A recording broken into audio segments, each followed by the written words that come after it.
So much for Jaffy the child. He didn't last long, did he? What was he? A butterfly thing?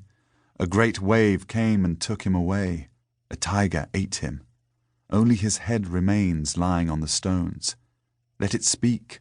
Let it roll around old Ratcliffe Highway, a hungry ghost, roaring its tale for all who will hear.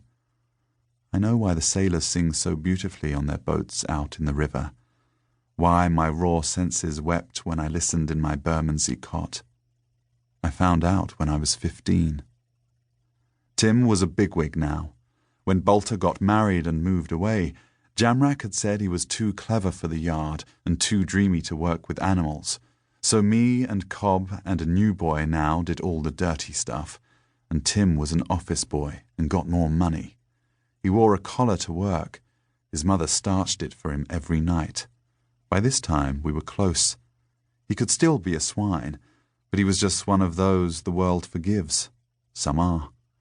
I didn't speak to him for 3 weeks once, and he couldn't stand it. Came over all noble and upright and faced me like a man, said I was the best friend he'd ever had, the only real one.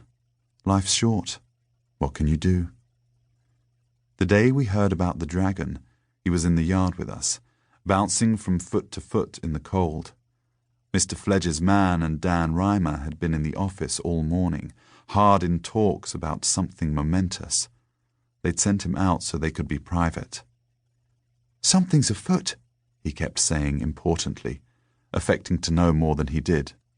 There were kiss curls on his forehead, and his eyes were bright. His breath hung on the air. They called him in when Fledge's man left, and 10 minutes later he came running back out. "I'm going to sea with Dan. We're going to catch a dragon, and we'll be rich." "There are no dragons," Cobb said.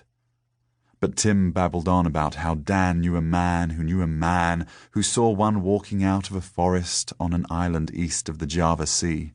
How Mr. Fledge, who always wanted what no one else had, what no one else had ever had, was now determined to be the first person in the civilized world ever to own a dragon. A ship was leaving in 3 weeks' time, and Tim would be on it, right-hand man to the big hunter, sailing east and still further east till they'd rounded the globe. "He's gone off his rocker," Cobb said, pointing to the side of his head. "That's what it is." I pictured a big, flying monster that flaps its wings slowly like a heron, breathes out fire, fights heroes, sits on a hoard of treasure or eats a girl.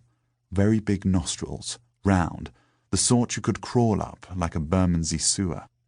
I was the one who was good with animals. Everyone knew that. Why wasn't I going?